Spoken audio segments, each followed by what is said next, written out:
Next, what is your view about this power sharing strategy that was used to sort of quench the struggles in Liberia, giving power equally to various fractions to sort of appease them, etc.? What, do you have anything you'd like to share on that? Oh yes, I said that to Chambers and to others. I thought it was wrong for a simple reason.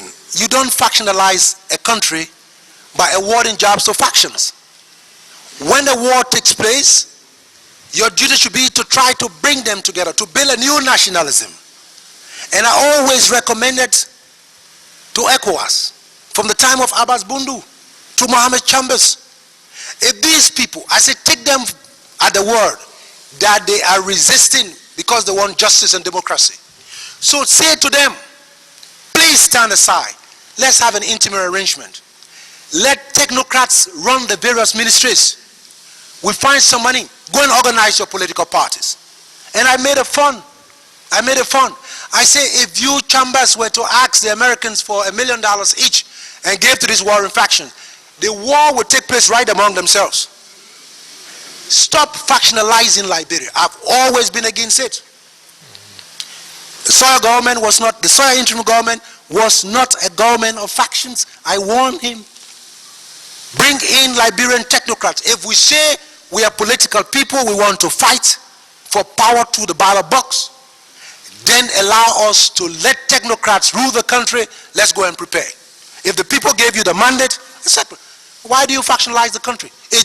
You are then giving people the impression that it's right to take up arms and fight and have the central bank, the free port of Monrovia, the Ministry of Finance. Once you do that, there are other hungry people out there. They're too going to organize, they will fight. So if you watch the gradation of the Liberian Civil War, from 2 warring factions to 3 to 4 to 5, it was all about getting offices and lucrative offices.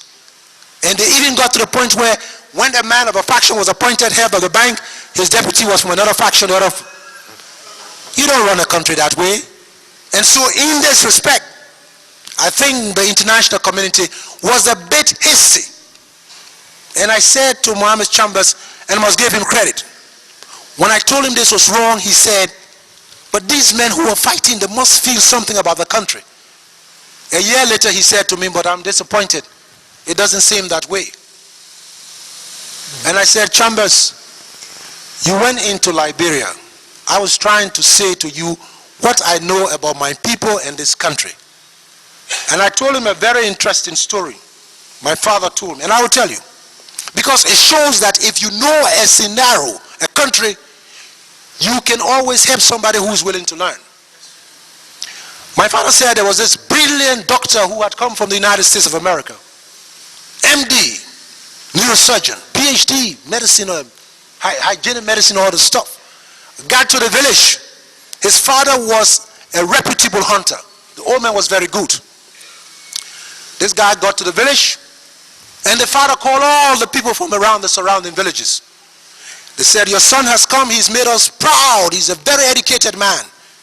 They told the old chief, you must now go into the bush and kill a deer and elephant.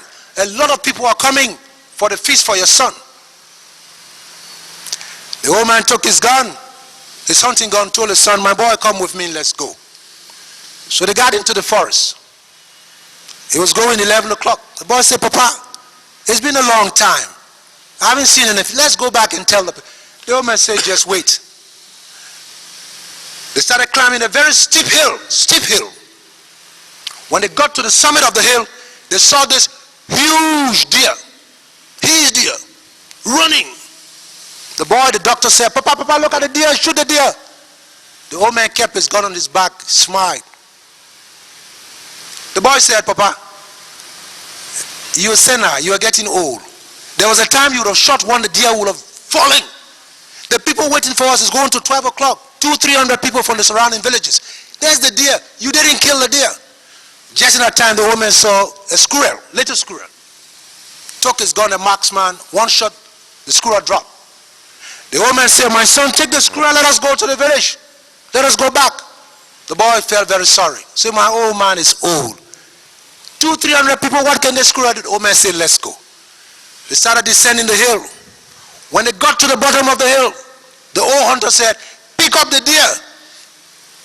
The son said, what deer? He said, the deer lying down there.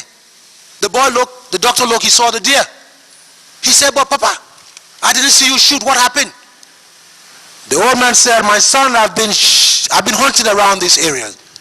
Long before you were born. The speed with which I saw that deer coming down, I knew I was going to break his neck.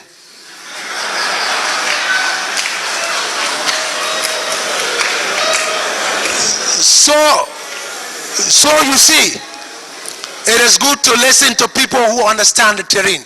No, Mr. Commissioner, I always oppose all this interim formation which fractionalized Liberia. Because of that, I did not attend a single meeting of any interim arrangement. I did not participate in any interim arrangement. It was my way of protesting that this was not right. Our people should be brought together rather than be further factionalized by giving them offices based on factional solidarity. That was it.